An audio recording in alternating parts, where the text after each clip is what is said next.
We're kind of destroying our lovely Earth, so can't we just go to the moon? Terraform! Yeah, that's probably not the best option.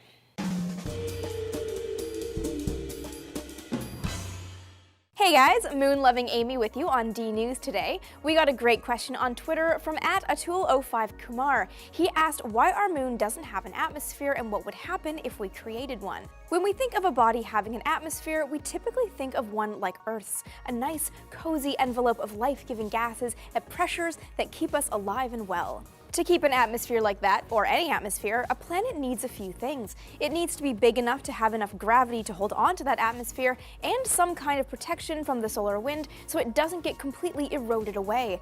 Mars is a great example. The planet lost its past, thicker atmosphere because its gravity is too weak to hold on to the gases, and it doesn't have a magnetic field. Solar particles have ripped the gases away, leaving the planet with the tenuous layer of carbon dioxide it has today. Our moon is smaller than Mars and has even lower gravity, and it's geologically inactive, so it has nothing to produce a magnetic field. Basically, a recipe for having no atmosphere, right? Well, the moon actually does have an atmosphere, it's just super rarefied. So much so that the engineers who designed the Apollo lunar module were able to completely ignore it. Not to mention they didn't know it was a thing at the time, but it all worked out. The moon's atmosphere is barely considered an atmosphere. Properly speaking, it's called an exosphere. It's some 100 trillion times less dense than the Earth's atmosphere at sea level. That's about the equivalent density as the area in space where the International Space Station orbits, but still, it's there. And interestingly, the solar wind that destroys atmosphere is also one of the factors contributing to the moons. The moon is constantly blasted with a stream of particles from the sun that act as an abrasive, knocking sodium and potassium atoms off the surface to populate the exosphere. There is also gas constantly being released from the moon's interior. The radioactive decay of potassium atoms lead to exospheric argon and helium. More material is also released after impacts of comets and meteoroids. There are still a lot of unknowns about the moon's atmosphere, but with the discovery of water molecules trapped in the regolith, aka moon dust, scientists suspect the exosphere might play a role in a potentially dynamic lunar water cycle, moving molecules between the polar regions and the lower latitudes. As for creating an atmosphere on the moon, well, that one's a little trickier. The same conditions that have contributed to the moon having no atmosphere means it's unlikely to retain one we create for very long. But could we even create one?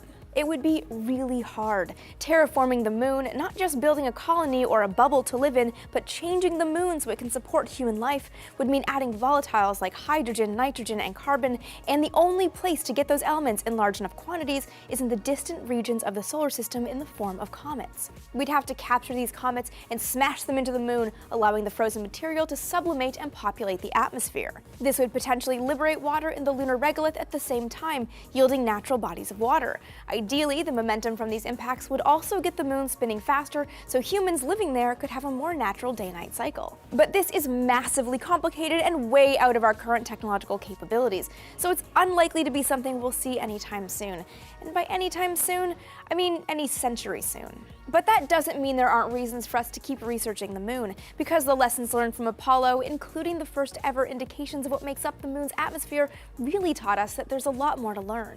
If you want to learn more about NASA's moon landings on the go, check out the show When We Left Earth. You can get it now on the Discovery Go app. Check your app store or the link below in the description to find out more. And speaking of going to the moon's non-atmosphere helps explain why there's no flame when the Apollo lunar modules left the surface. I explain the whole story over on my channel, Vintage Space. And also, why do we only have one moon? Well, we made a video about that too, right here. So what other moon mysteries, or just mysteries, keep you guys up at night? Let us know in the comments below. Be sure to like this video, and don't forget to subscribe for a new episode of D News every single day.